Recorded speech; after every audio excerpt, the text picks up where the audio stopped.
The White House is pressing Congress for sweeping new authority to take down drones flying in the US airspace.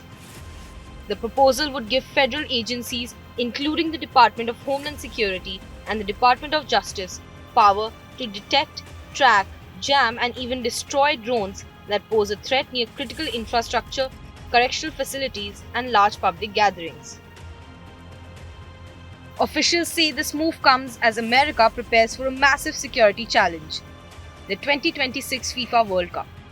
With 104 matches across 11 American host cities next summer, experts warn the risk of malicious or unauthorized drone activity is surging. To help prepare, the administration has launched a $500 million anti-drone fund aimed at supporting state and local governments with equipment, training, and technology needed to respond to drone threats effectively.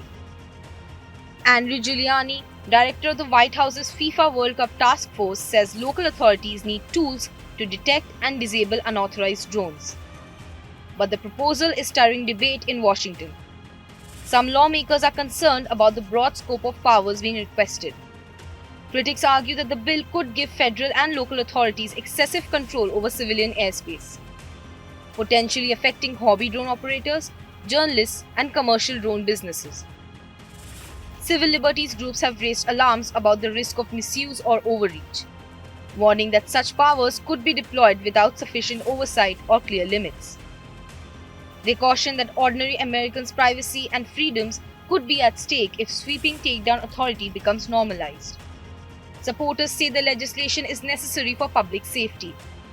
They argue that without clear and comprehensive authority, agencies face challenges responding to drone threats in a timely manner, especially at large-scale events and critical infrastructure sites. Uniform federal powers, they say, will ensure faster and more effective countermeasures, preventing potentially catastrophic incidents. The legislation would also extend counter-drone authority beyond federal agencies, empowering state and local law enforcement to act when necessary. This represents a significant expansion of current powers, which are now more limited and fragmented. President Trump has tied the initiative directly to World Cup security.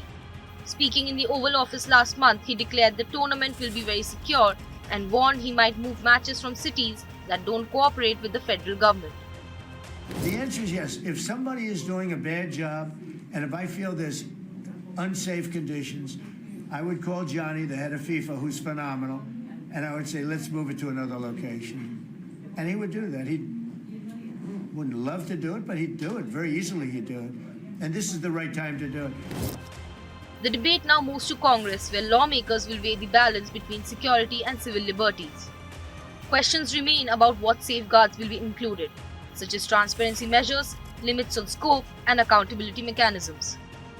As drones become more common in everyday life, from hobbyists flying in local parks to commercial delivery services, policymakers face the challenge of regulating airspace while protecting individual rights. How this legislation unfolds will shape America's skies for years to come, defining who has the power to fly and who has the power to bring drones down.